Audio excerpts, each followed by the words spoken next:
Merci Maël, bonjour à toutes et à tous. Donc, je suis ravi de vous accueillir à ce 5e webinaire, Maël, et pas le 6e, mais bon, on n'est pas un prêt, le 6e sera au mois de juin. Il est vrai que nous avons commencé une série de webinaires depuis le mois de mars et nous sommes heureux aujourd'hui de vous présenter donc une 5e thématique qui devrait intéresser un grand nombre d'entre vous. Rapidement pour me présenter, je m'appelle Gilles Wendling, je dirige une équipe d'experts à l'international au sein de la Banque populaire Alsace-Lorraine-Champagne, mais c'est au nom de l'ensemble des banques populaires que je souhaite donc la bienvenue à cette séquence que nous animons avec notre partenaire Globaliance. Donc, comme Maël vous l'a indiqué, le sujet du jour devrait intéresser des entreprises qui souhaitent se lancer à l'international, mais pas que. Également des entreprises qui souhaitent tester éventuellement de nouvelles zones géographiques, mais en mettant en œuvre une approche collaborative qui doit permettre de mutualiser les coûts. C'est la raison pour laquelle, dans le titre de ce webinaire, nous parlons d'une solution efficace, parce que cette approche collaborative n'enlève pas l'efficacité, mais également compétitive du fait de cette mutualisation des coûts. Je vous citais dans mon mot de bienvenue le nom de Globaliance. Donc, il s'agit d'un partenaire très fort des banques populaires, composé d'un réseau d'experts indépendants regroupés au sein de cette association. L'originalité de ce réseau, c'est que les experts sont localisés à l'international et couvrent une quarantaine de pays. Vous aurez dans quelques instants une rapide présentation de ce réseau et de leur champ d'investigation. Sachez qu'en fonction de vos demandes, les experts internationaux des banques populaires restent vos points d'entrée, vont chercher des solutions auprès de nos partenaires comme Globaliance, mais il n'y a pas que Globaliance, on travaille également avec Pramex, la COFAS, ou avec des interlocuteurs extérieurs au groupe comme BPI pour ne citer que cette banque. Donc n'hésitez pas à nous solliciter et nous trouverons ensemble donc les solutions à vos besoins. Mais sans plus tarder, je cède la parole à Camille et à Emmanuel. Merci Gilles. Merci beaucoup Gilles, merci beaucoup Maël aussi pour cet excellent lancement. Donc Camille Verchery, moi je suis le CEO de VVR International et depuis plus de 20 ans, VVR International est spécialisé dans l'assistance aux sociétés françaises pour leur développement industriel et commercial en Chine, mais aussi on verra tout à l'heure au Brésil. Donc on a 80 collaborateurs, on a des bureaux à Paris et à Lyon. En Chine, on a des bureaux, on a 5 bureaux à Shijiazhuang, Pékin, Shanghai, Ningbo, Taïwan et Canton. On a aussi un bureau à Sao Paulo. Et en fait, depuis plus de 20 ans, notre métier, c'est d'accompagner les clients en apportant, on verra tout à l'heure, de l'expertise. Et pour ça, on a 6 départements. Chaque département est dirigé par un directeur ou une directrice associée, français, ou française, parlant couramment chinois, et on est aussi bien sur une partie, on verra, industrialisation, commercialisation, mais aussi RH ou FUSAC, qui est un peu le type de service de prestation fourni par tous les membres Globaliance, et donc on est le membre Globaliance pour la Chine et le Brésil. Et de l'autre côté, j'ai la chance d'avoir aujourd'hui avec moi Emmanuel, qui est aussi membre Globaliance avec sa société, avec des experts dans différents pays. Je te laisse, Emmanuel, te présenter. Merci Camille. Oui, donc effectivement, Emmanuel Bizy, je suis le fondateur et CEO d'Expandis. On a 3 bureaux d'implantation qui sont, pour les citer, Londres, au Royaume-Uni, Bangalore en Inde et Sydney en Australie. Je vous parle actuellement de Sydney, où c'est la fin de journée déjà, puisqu'il est 18 h et le soleil est déjà couché. Donc nos métiers sont effectivement les mêmes que ceux qu'a décrit Camille. On est, pour simplifier, dans les phases amont sur l'aspect stratégie, dans les phases développement et aussi dans les phases d'implantation. Et peut-être ce que je voulais noter, c'est que dans cette période Covid, on voit de plus en plus effectivement plus d'implantation, d'installation, d'investissements locaux plus rapides. Et c'est certainement dû par le fait qu'on peut moins voyager. Donc il y a une accélération effectivement sur la partie filiale. Voilà et je laisse la main à Camille pour la suite. Merci beaucoup. Alors, d'abord, Globaliance, certains d'entre vous nous connaissent peut-être. En fait, Globaliance, c'est un groupement de sociétés indépendantes françaises spécialisées par pays. Donc, c'est un réseau qui a été fondé en 2015 sur un constat simple. Finalement, l'ADN de tous ses membres, c'est vraiment d'être expert dans son pays et finalement d'avoir un dirigeant, Emmanuel, moi, et que ce soit Marilyn et d'autres, qui a au moins 20 ans d'expérience dans ce pays et qui finalement gère du projet gère du business développement plus qu'il ne gère des hommes, hein. C'est ça qui est un point important. On a une culture très transversale où tout le monde est actif, tout le monde développe le business pour les clients français, ce qui fait que c'est un modèle, je disais, assez plat et en même temps un modèle qui est tout à fait adapté au collaboratif, ce qui a permis à notre groupement Globaliance, et ben finalement ensemble d'accompagner des sociétés, mais à chaque fois avec vraiment une dimension pays spécifique.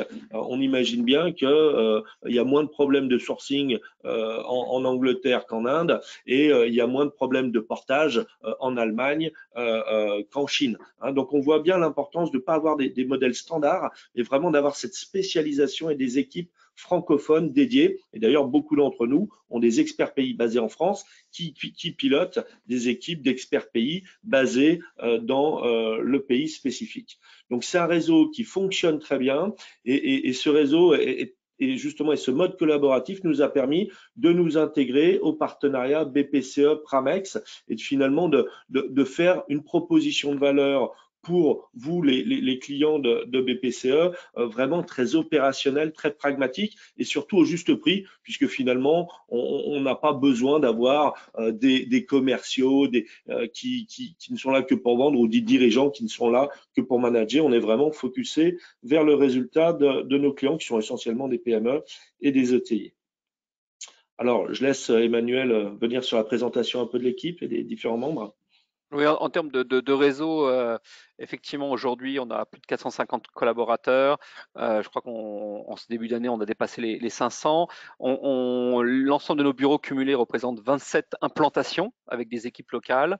Et on couvre aujourd'hui plus de 70 pays. Donc, c'est un petit peu, et effectivement, vous avez en bas du slide les différents logos des 17 membres qui composent Globaliance.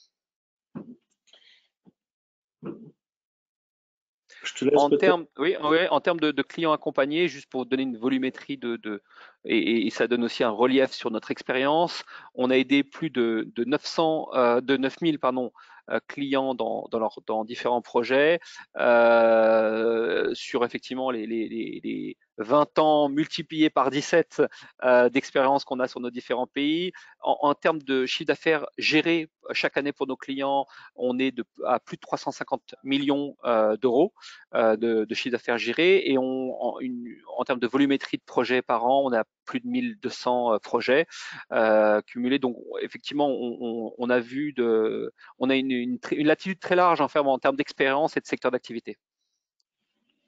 Alors, nos solutions, finalement, c'est des solutions qui peuvent paraître standards, mais dans lesquelles on va apporter deux choses qui sont vraiment spécifiques. C'est une expérience des gens opérationnels cumulés de plus de 20 ans, on l'a vu, hein, puisque les dirigeants et les directeurs de projet ont en général 15 à 20 ans d'expérience dans le domaine. Mais en plus de ça, une expertise, parce que justement, on est dédié dans ce pays, donc on accompagne de très nombreuses sociétés sur les mêmes problématiques, hein. Encore une fois, il y a plus de problématiques agro en Chine qu'en Allemagne, mais il y a certainement plus de problèmes FUSAC en Allemagne que dans d'autres pays. Donc, ces solutions, elles sont au nombre de 9. La stratégie, ça c'est un point fort, et les études de marché, on n'apporte pas seulement de l'information, on fait du conseil en stratégie, on aide les sociétés à définir leur stratégie, à se structurer pour aller sur le marché. Bien sûr, la distribution supply chain, qui va d'ailleurs avec la notion d'externalisation de la fonction commerciale, hein. Beaucoup d'entre nous dédient des commerciaux aux clients à temps partagé. D'ailleurs, l'export collaboratif en a un type.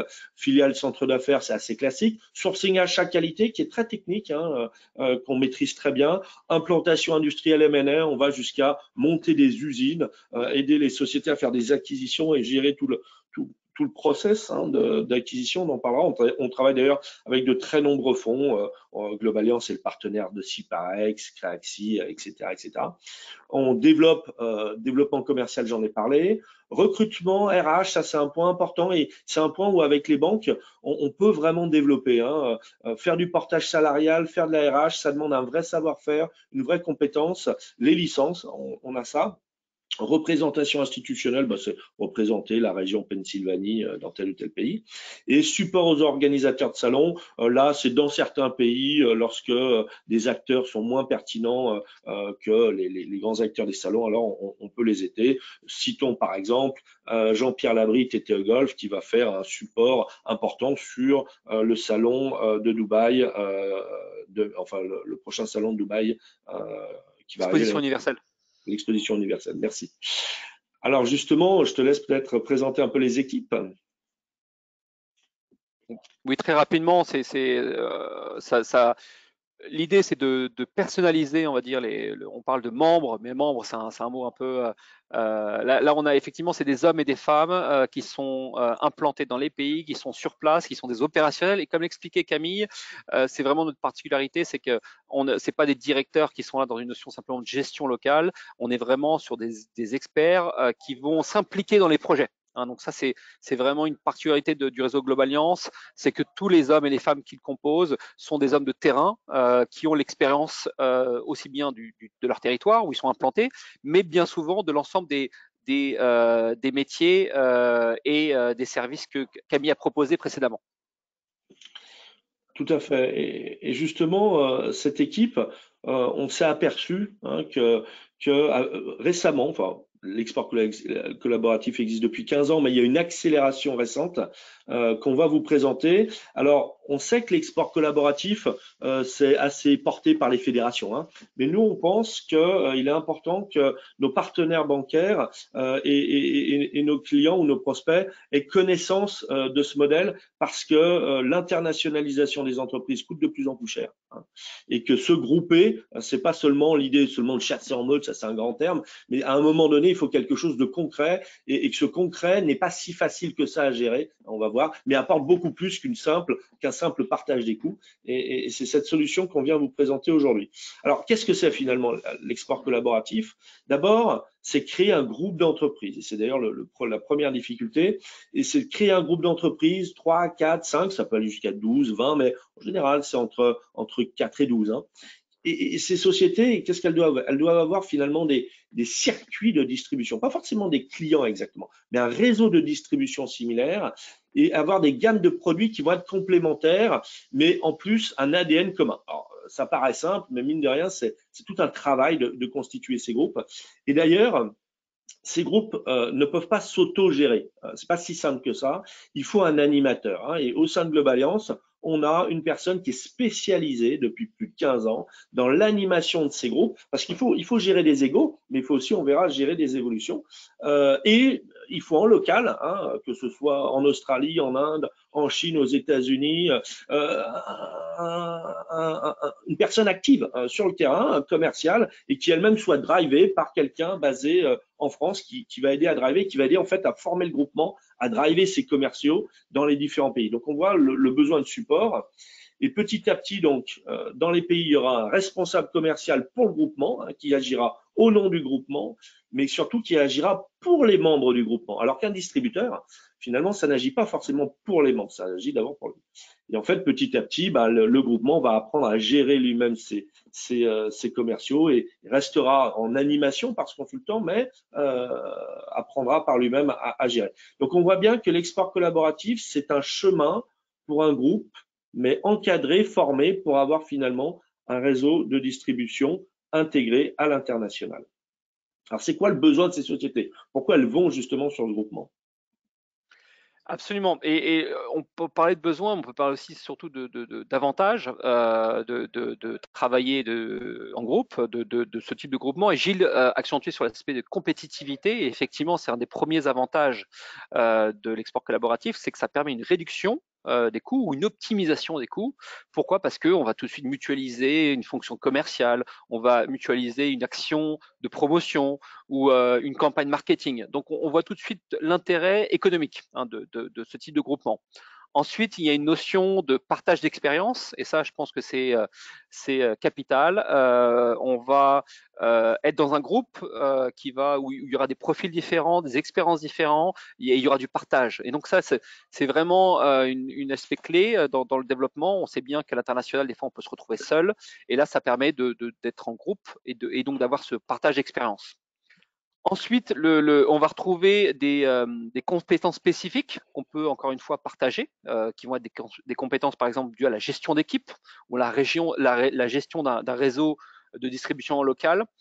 Et donc encore une fois, là on voit vraiment un avantage important puisque on va permettre de comprendre par exemple, les contraintes de son équipe commerciale, s'appuyer sur une équipe managériale internationale qui va permettre de suivre le projet. Donc on a encore une fois cette notion de compétence et de savoir-faire en termes de gestion de projet. Ensuite, on va couvrir un besoin, un groupement. Donc, le groupe d'entreprise peut avoir une identité particulière, une image particulière, une marque même particulière partagée. Et ça permet d'avoir cette offre qui est complémentaire et qui va donner encore plus d'attractivité pour les acheteurs qui vont être approchés. Forcément, vous imaginez bien que en Chine, certains grands acheteurs, allez, prenons un exemple de l'agroalimentaire, donc de gens qui vont être des équivalents d'acheteurs de chez Carrefour ou Auchan, sont des gens qui sont très difficiles à approcher, très difficiles à intéresser. Et si on arrive avec un groupe, une offre commune, d'un coup, on devient beaucoup plus sexy, si vous me permettez le terme, et on a encore plus de chances d'intéresser l'acheteur. Hein. Et ensuite, sur le dernier aspect qui est la notion de pérenniser l'action commerciale, et encore une fois, s'il y a un partenaire, un distributeur qui va représenter le groupe, il y a une force commerciale, une force de l'offre qui est encore plus large et qui permet d'être encore plus intéressant. Il y a cette possibilité de suivre effectivement le réseau de distribution en mutualisant cette action. La stratégie peut être encore une fois mutualisée, peut être partagée, et on a globalement un soutien beaucoup plus fort de l'aspect commercial, et donc on retrouve cette pérennisation du développement et de l'action commerciale.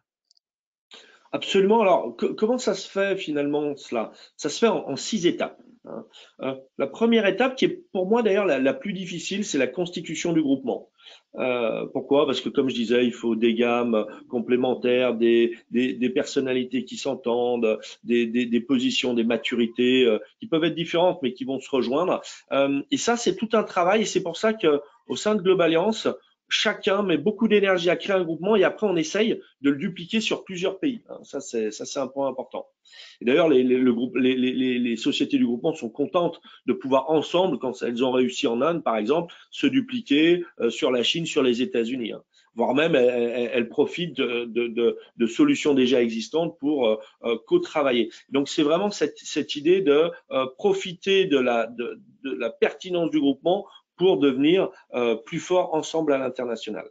Après, alors, je suis désolé, je vois qu'il y a le terme Chine parce que on avait pris certaines parties de notre présentation et on l'a pas enlevé, mais comprendre que c'est pas forcément la Chine ici, hein, c'est n'importe quel pays, et dans n'importe quel pays, on va s'apercevoir que dans ce groupement, il y a des sociétés qui vont avoir des niveaux de maturité différents. Je donne l'exemple, par exemple, des États-Unis. Là, on a un groupement dans le monde de la montagne. Et il y a des gens qui sont très très matures sur les États-Unis. Ils ont déjà des offres, des packaging, des visuels adaptés. Et il y en a d'autres, ce n'est pas le cas. Hein. Et donc, en fait, nous, en tant qu'experts pays, on va aider les sociétés qui sont un peu moins matures à monter rapidement en compétences, expliquant la partie réglementaire, la partie marketing, etc., etc. Donc là, c'est chaque membre du groupement va de façon indépendante être mis à niveau. Ensuite, la troisième étape, qui n'est pas facile, c'est mettre en place une identité de ce groupement. Identité, c'est pas seulement, c'est souvent ce qu'on appelle une marque ombrelle, mais c'est pas seulement ça. C'est vraiment créer une vision du groupement, une dynamique du groupement, avec une marque qui doit ne pas gêner les autres marques. Hein. Le groupement n'est pas là pour que la marque du groupement phagocyte les marques des membres. Hein. Les marques des membres sont mises en avant. En revanche, il faut qu'il y ait cette identité, parce que quand on va aller voir les key opinion leaders, par exemple, si on leur explique qu'il y a 4 sociétés dans le groupement, ils vont nous faire payer 4 fois. Alors que si on travaille pour la montagne française, ils vont accepter de présenter les différents membres du groupement comme étant une entité, donc payer qu'une fois. De la même façon, lorsqu'on va aller voir les distributeurs, il faudra aussi qu'il y ait une réflexion sur la mise en place dans les rayons, etc., etc. Donc il faut une identité du groupement, et cette identité du groupement, elle doit être adaptée au monde, hein, et en plus localisé. Hein. Par exemple, si on est en Chine, bah, on a une entité du groupement, c'est bien. Les Chinois ne parlant pas français, il va falloir qu'on ait un nom chinois. Donc, on va devoir le siniser, mais parfois, il faut siniser les couleurs, etc. Donc, c'est là où il y a un vrai travail marketing et on a une équipe en interne qui est capable de faire ça. Ensuite, 4, c'est le recrutement. Bon, là, vous avez compris, hein, de la base Globaliance a une grosse expertise sur cette partie recrutement dans tous les pays. Et là, il ne s'agit pas, et je suis désolé de le dire, de prendre un jeune Français de 27 ans qu'on va envoyer dans tel ou tel pays.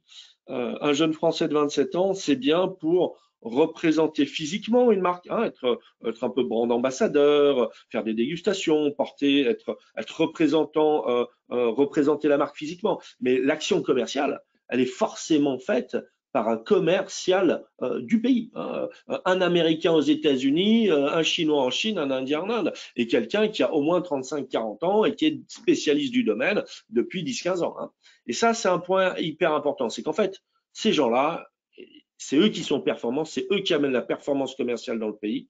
Mais ces gens-là, ils sont relativement chers. Ils sont relativement chassés, tout le monde veut travailler avec eux, donc il faut leur amener quelque chose qui leur plaît, d'où l'identité, et ils ont besoin d'être managés. Et c'est pour ça qu'il ne s'agit pas de dire au groupement débrouillez-vous, il s'agit de mettre en place, nous, au sein de Globaliance, une structure capable de recruter et de manager au début cette personne, le temps que tout ça cristallise et que les gens apprennent à travailler ensemble. Et ensuite, 5, c'est la partie prospection, hein, donc là, c'est vraiment l'idée de développer les distributeurs, etc. Donc ça, c'est le commercial qui s'en occupe. Avec, on verra, le 6, action promotionnelle, toute une approche marketing online, digital notamment, qui est essentielle. Donc, c'est vraiment ces 6 étapes qu'on va faire. On voit bien que ces 3 étapes-là se font au niveau international et qu'ensuite, ces étapes-là se font au niveau plus local. Alors, ceci étant dit, je vais vous proposer des études de cas. Donc, par exemple, et là, on est sur l'ANIA, on a réussi à créer un groupe de gens autour d'une marque qui va être sur le snacking finalement, hein, sur les produits d'épicerie mais de consommation rapide. Hein. Et donc on a quand même réussi à allier des sociétés assez différentes, hein, des gros comme Aoste et Carambar et des plus petits comme Favrichon, etc.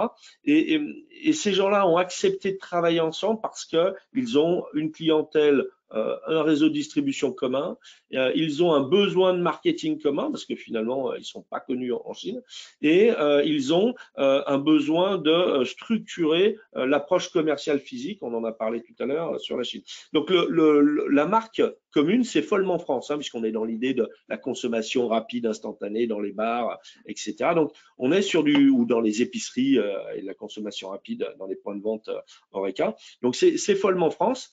Taste is our heritage. Et ça, on va après le dupliquer dans chaque pays. Donc, on commence par la Chine et ça fonctionne très bien. Alors, à noter, ça, c'est un autre point important.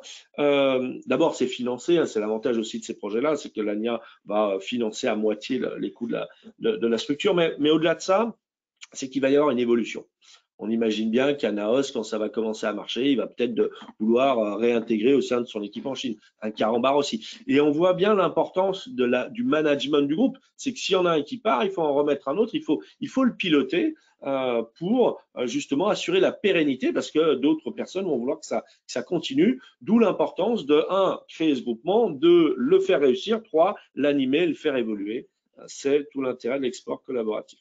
Alors, ça, c'est une étude de cas très agro. Maintenant, je vais laisser Emmanuel nous présenter quelque chose de beaucoup plus industriel, hein, parce que ce qui marche pour l'agro marche aussi, dans certains cas, on verra, pour l'industrie. Pardon, micro était en mute. Donc, l'étude de cas, ça peut pas être plus d'actualité puisque j'étais en call, en visioconférence avec certains du groupement juste avant ce webinaire. Donc c'est le programme Space to Wave, donc c'est un programme européen. Là c'est le porteur de projet, donc c'est c'est Bruxelles, qui a voulu mettre en place un export collaboratif sur l'Australie pour le domaine de l'observation spatiale. Donc c'est même encore plus spécifique, c'est que des gens qui sont dans le domaine spatial, mais qui ont fait un focus sur l'observation des mers et des côtes. Donc forcément l'Australie, ayant un territoire qui est grand comme un continent, a une géographie qui est impossible de mesurer manuellement, et donc on est obligé de passer par des solutions satellitaires, et toutes ces sociétés offrent différentes solutions, soit aussi bien dans l'aspect satellitaire, donc le petit satellite d'observation locale ou drone, hein, d'ailleurs, hein, ça peut être des fois des drones de haute altitude, mais aussi des gens qui sont spécialisés dans le traitement de données. Donc là, on est vraiment dans quelque chose de très, très niche, comme on dit.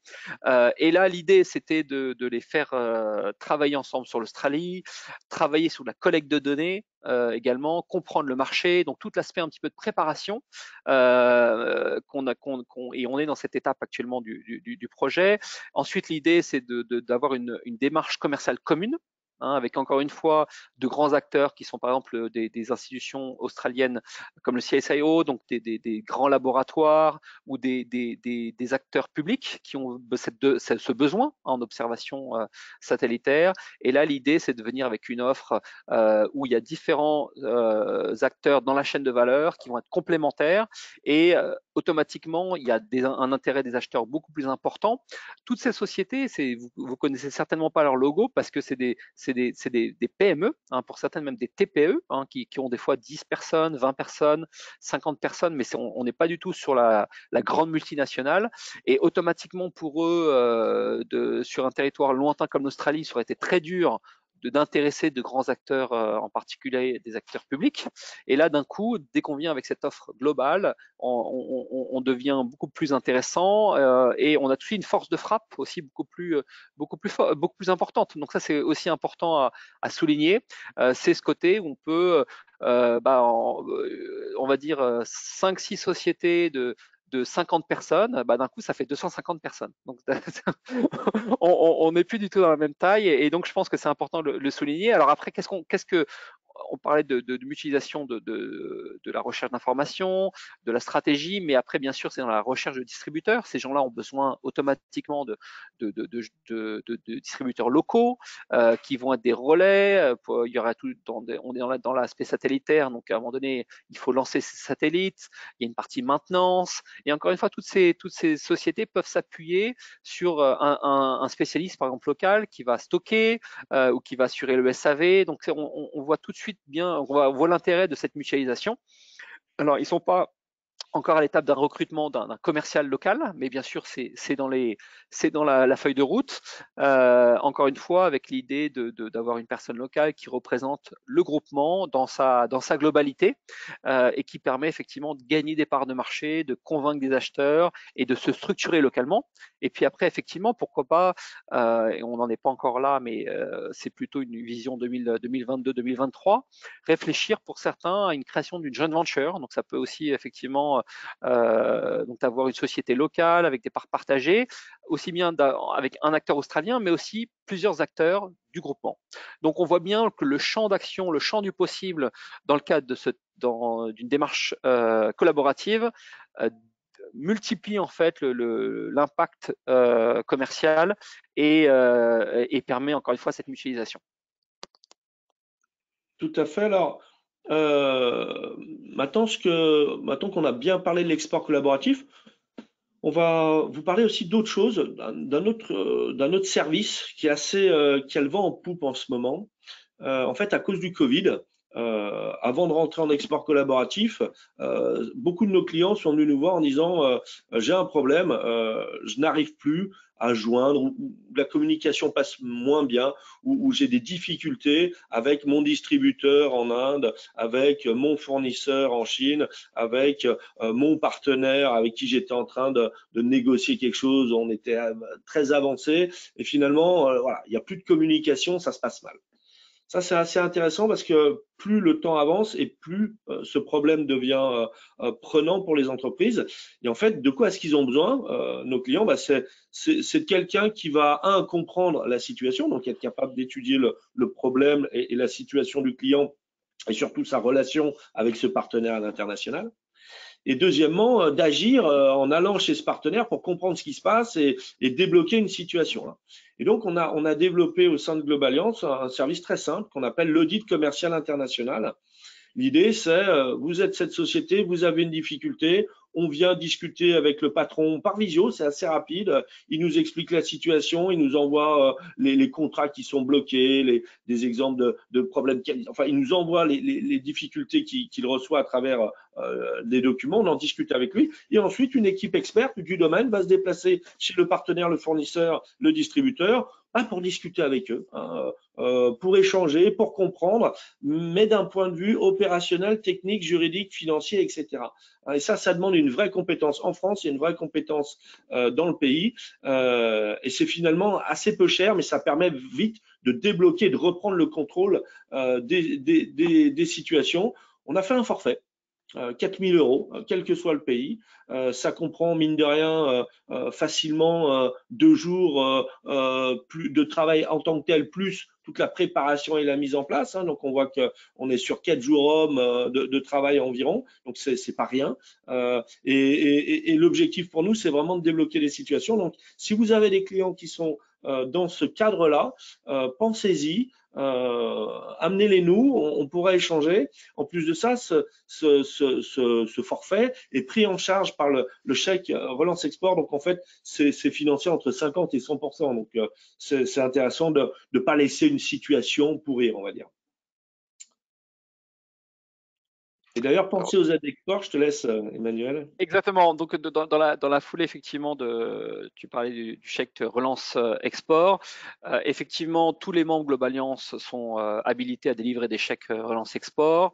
On est tous référencés chez BPI France et pour certains, au niveau des acteurs locaux.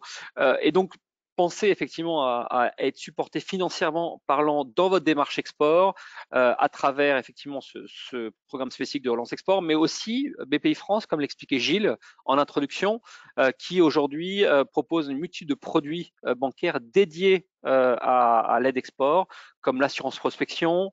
Il y a l'APA également, ce qui est l'assurance prospection accompagnement.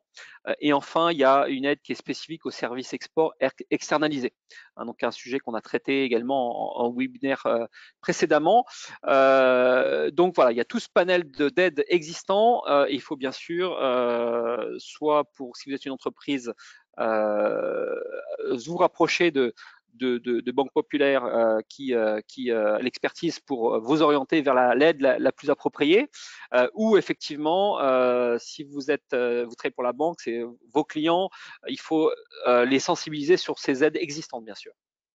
Alors, à noter, bon, je reviendrai là-dessus, mais un petit benchmark sur un projet récent là qu'on a fait avec BPCE. C'est en fait un client qui est en train de lancer une lettre de crédit et qui a besoin d'un support local en contrôle qualité qui est mis dans la lettre de crédit. Autrement dit, la lettre de crédit n'est lancée que si le rapport de contrôle est présenté. Et ben ça a permis de bien sécuriser le client qui avait jamais vu le fournisseur. C'était un fournisseur chinois avec pour un équipement de 400 000 euros. Il a dû avancer malgré le Covid, acheter donc un équipement à 400 000 euros sans jamais avoir vu le fournisseur. Ce modèle-là a très bien marché. On a sécurisé en rajoutant l'intervention de nos contrôleurs qualité avant l'expédition. Ça aussi, c'est typiquement les collaborations Banque Populaire, enfin BPCE, puisqu'en l'occurrence c'est Caisse d'épargne, mais BPCE, Globaliance qui fonctionne très bien. Alors, Maël, est-ce que tu veux reprendre cette partie-là? Je vais peut-être juste le compléter parce que j'ai peut-être les informations. Oui, Et donc, on va recueillir en même temps vos questions. N'hésitez pas à les poser dans le chat qui est à votre disposition. Donc, avant de vous laisser la parole au travers du chat, j'annonçais donc ce 5e webinaire du jour. Sachez qu'avant les congés d'été, on organise encore un dernier webinaire, un 6e webinaire. Donc, oui, le jeudi 17 juin à 16h30. et on va aborder, je reprends juste le thème de la réussite de vos missions de prospection en vous appuyant sur les experts locaux. Donc là, l'avantage, on naviguera, on va dire, entre les diagnostics pays jusqu'à la négociation commerciale. Donc ça devrait également intéresser, je pense, un grand nombre parmi vous. Ensuite, on marquera une pause au courant de la période estivale et j'espère qu'on pourra vous reproposer d'autres webinaires avec des sujets toujours très, très pratiques, hein, à la rentrée prochaine de septembre à décembre. Je ne sais pas si Emmanuel voulait rajouter quelque chose, comme Non, je non, te c'est très voyais clair. avec le micro. Non, non. D'accord. Donc c'est peut-être le moment des questions, Maëlle. Oui, tout à fait. Donc, merci pour la présentation. N'hésitez pas à poser vos questions. J'ai des premières questions. Combien de sociétés recommandez-vous pour participer à ce type de mission? Alors, nous, notre expérience, en tout cas sur un pays comme la Chine, où en fait on s'aperçoit notamment dans l'agro, la cosmétique, mais aujourd'hui même les accessoires, je parlais de la montagne, je parlais de la joaillerie, des montres, hein, c'est le type de groupement qu'on gère. En fait, les coûts sont importants, hein, les coûts sont importants parce que vous avez du local, il faut un commercial, mais il faut aussi la communication digitale, etc. Donc on se retrouve vite avec 800 000 euros, 1 million d'euros dépensés sur 3 ans, hein, c'est ça dont on parle, hein, en salaires commerciaux et en communication, sur 3 ans, hein, donc 200 000 à 300 000 euros par an. Et donc, on voit bien qu'il faut au moins 4 sociétés. Hein, je dirais 3-4 minimum, et ça peut aller jusqu'à 10-12. Après, au-dessus, ça devient plus compliqué, mais c'est ça généralement les ordres de grandeur. Absolument, je voulais juste compléter. On observe la même chose sur nos pays, sur l'Inde, le Royaume-Uni et l'Australie. Le nombre parfait, il se retrouve bien souvent entre 5 et 10. Alors 4, ça peut fonctionner, hein, comme dit Camille, il n'y a pas le blocage, mais en dessous de 4, je pense que c'est plus vraiment un groupement. Et puis, par contre, au-delà de 10, 12, ça commence à devenir compliqué. Il y a souvent un manque de visibilité. Il va y avoir aussi des problèmes. Quand on est à ce chiffre-là, il peut y avoir certains qui vont être en concurrence. Donc, c'est toujours délicat. Donc, si on veut avoir une complémentarité, une bonne dynamique d'équipe et une balance dans le groupe, c'est effectivement ce chiffre entre 5 et 10 est le meilleur. Merci. Alors, j'ai une autre question. Avez-vous actuellement des groupements d'export collaboratifs en gestation? Et si oui, dans quel domaine? Alors, chez nous, on en a deux là qui sont, on va dire, qui avancent pas assez. Le premier, c'est un groupe dans le surgelé Horeca en Chine, hein, donc les produits surgelés à destination de l'Horeca, donc hôtellerie, restauration, hein, pas de la grande distribution, hein, hôtellerie, restauration, food service, surgelé parce que voilà, il y a un monde spécifique. Ça, c'en est un. Le deuxième que je trouve dommage, c'est ce monde de la joaillerie. Et on en a un troisième, c'est le monde du linge de maison. Voilà, c'est les trois qu'on travaille en ce moment et qu'on essaye de monter. Alors nous, on n'en a pas qu'on essaye de monter, on en a simplement en projet démarré, qui sont effectivement, j'en ai parlé, du domaine spatial, et on en a un autre dans le domaine textile, où encore une fois, effectivement, on peut trouver différents acteurs qui vont proposer de la lingerie, l'autre du jersey, donc de tout ce qui est t-shirt. Donc on va retrouver différentes sociétés avec une offre complémentaire qui vont permettre d'approcher des marques et avoir en fait une offre globale. Je peux compléter également l'expérience au niveau de la BPLC avec Globaliance, où on a effectivement une démarche collaborative en cours, hein, sur la viticulture, hein, sur 2 zones géographiques, les pays du Golfe et la zone asiatique, la zone ASEAN. C'est ça. Tout à fait, oui. Avec SOA, oui, tout à fait. SOA et TTE Golf. TTE Golf, ouais. Merci Gilles. Très bien, merci. J'ai une autre question. Alors, à quoi faut-il faire attention et quels sont les risques sur ces types de missions? Je dirais le premier risque, c'est l'entente dans le groupe, hein. Ça, donc il faut gérer ça, hein. Le deuxième risque, c'est alors quand je dis l'entente dans le groupe, c'est accepter finalement qu'à un moment donné, on en ait peut-être l'impression d'en avoir moins que les autres. Il y a une histoire d'impression là qui est importante. Le deuxième risque, c'est de ne pas mettre l'effort humain nécessaire à gérer ça. C'est pour moi les deux gros risques de l'export collaboratif. Moi, je rajouterais le fait que il faut une réelle complémentarité. C'est-à-dire, des fois, il y a des sociétés qui pensent que ensemble, ils offrent une offre complémentaire, mais pas des fois pas forcément. L'arbitrage, c'est est-ce qu'ils s'adressent aux mêmes acheteurs ou au même réseau de distribution. Le moment où on a un groupement qui vise des réseaux différents et des acheteurs différents, bah, au final, on n'est plus dans une action mutualisée, puisque pour chaque société, il faut avoir une démarche commerciale spécifique. Donc, c'est aussi ça, effectivement, le risque qu'il faut anticiper, qu'il faut détecter dans le cadre de la constitution d'un groupe. Tout à fait. Très bien, merci. Là, j'ai une question. Combien de temps dure la mission en moyenne? Alors ça, c'est une bonne question. En fait, pour moi, il y a 3 temps. Il y a la constitution, qui est, mine de rien, ça peut être long, hein. On a des constitutions qui durent 1 an, hein. C'est pour ça que c'est vraiment un temps, la constitution. Le deuxième temps, c'est la mise en place et je dirais la montée en compétence et la cristallisation du système et faire que le groupement arrive quasiment à gérer seul, par exemple, son équipe et sa communication en Chine. Et la troisième étape, c'est une étape où le groupement fonctionne bien et il va évoluer. Il va évoluer, il y a des gens qui vont partir, il y a des gens qui vont revenir, il y a des gens qui vont se rajouter. Et c'est vraiment ces 3 étapes. Et on voit qu'à ces 3 étapes, il faut des compétences support, pas de la même façon, pas avec avec la même implication, mais il faut du support en France et dans les pays. Pour donner une réponse plus courte, nous, ce qu'on a observé sur nos pays, c'est sans parler de la phase recrutement, hein, dont a parlé Camille, qui peut effectivement être long, mais sur la phase opérationnelle, on est sur des phases en général de 6 mois, 12 mois, 18 mois. Mais ça. Ensuite, il y a une structuration, une cristallisation qui est différente. Très bien. Alors, j'ai une question par rapport donc au groupement, aux missions que vous avez évoquées auparavant, donc qui sont en gestation en interne. Est-il possible d'avoir connaissance de ces projets sur l'ensemble du groupement Globaliance? On l'a pas fait, mais on devrait le faire. C'est une très bonne question, il faudrait qu'on le fasse. Et qu'on vous les présente. Ça, c'est certain. Ce sera un bon moyen d'accélérer d'ailleurs les échanges entre BPCE et Globaliance. Très bien. Bon, bah, j'ai pas plus de questions. Je vous remercie donc pour votre participation à ce webinaire.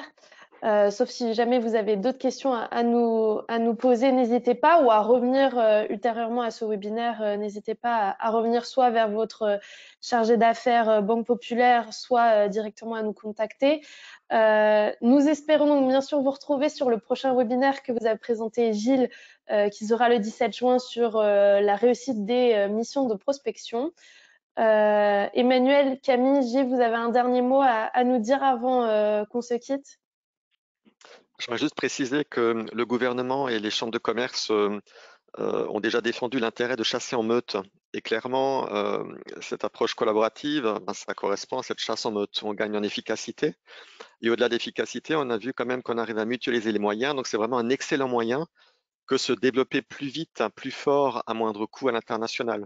Donc, n'hésitez pas de vous rapprocher de vos experts internationaux des banques populaires pour nous remonter vos besoins et nous-mêmes, effectivement, on va piocher dans cette boîte à outils qu'est Globaliance pour répondre au mieux à votre demande. Moi, je voudrais finir par un proverbe africain qui dit que seul on va plus vite, mais en groupe on va plus loin.